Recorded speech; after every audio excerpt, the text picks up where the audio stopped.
Chinese coin na to ay magsisilbing lucky charm o pangpaswerte.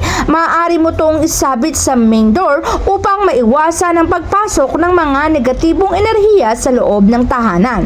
Siya ang gagalaw upang masipsip ang mga negatibong enerhiya na yan upang hindi ito makapagdulot ng kamalasan sa tahanan.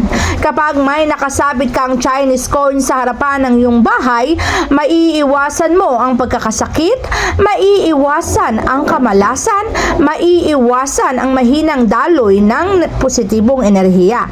Ibibigay lamang nito ang swerte sa negosyo, swerte sa tahanan, at swerte sa trabaho, pati na rin ang pagpasok ng positibong enerhiya.